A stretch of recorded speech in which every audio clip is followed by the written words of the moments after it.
Let's go back now to the breaking news out of Oklahoma. Reports of yet another possible mass shooting, this time at a hospital in Tulsa. These are live pictures right now of the heavy police response to that scene. Police now say the shooter who entered the medical building with a rifle is dead. As we told you earlier, this all unfolding at Tulsa St. Francis Hospital. At this point, we do not know yet about how many people were hurt, other than that there were, quote, many victims, and some of them may be dead. That is according to a police captain on the scene.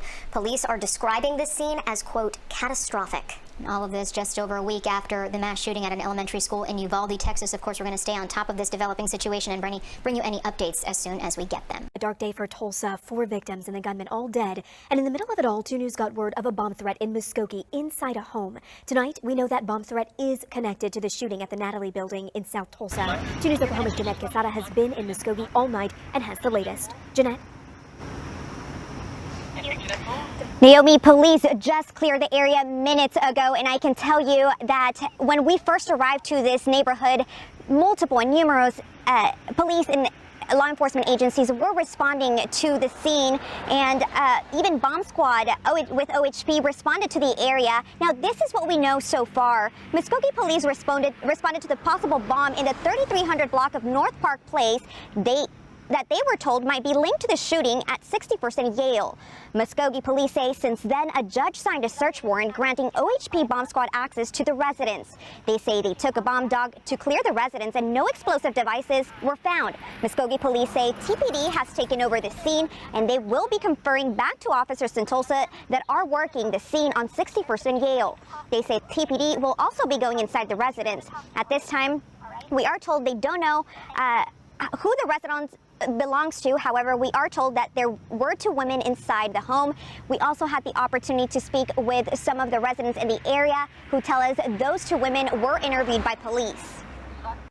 I don't have a timeline. It's an active scene. Like I said, Tulsa Police Department is on scene now processing that resident, so it's just a matter of how long it takes them. Crime scenes are very detailed oriented, and there's a lot to that process.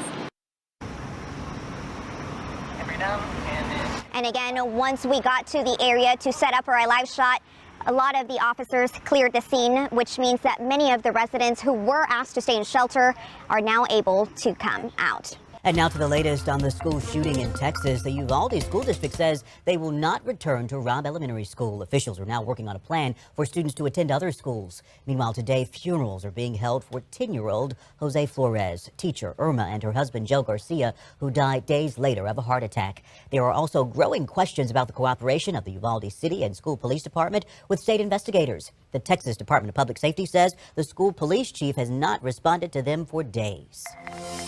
New tonight, a Granite Bay High School student was arrested after allegedly threatening to shoot his school. In a letter to parents, Granite Bay High School officials say they received a tip about the threats on Tuesday night. Then they contacted Placer County Sheriff's Office, who went to the student's home and made the arrest. No weapons were found, and police believe students are safe. There's no ongoing threat, they say. They encourage those that see something to say something.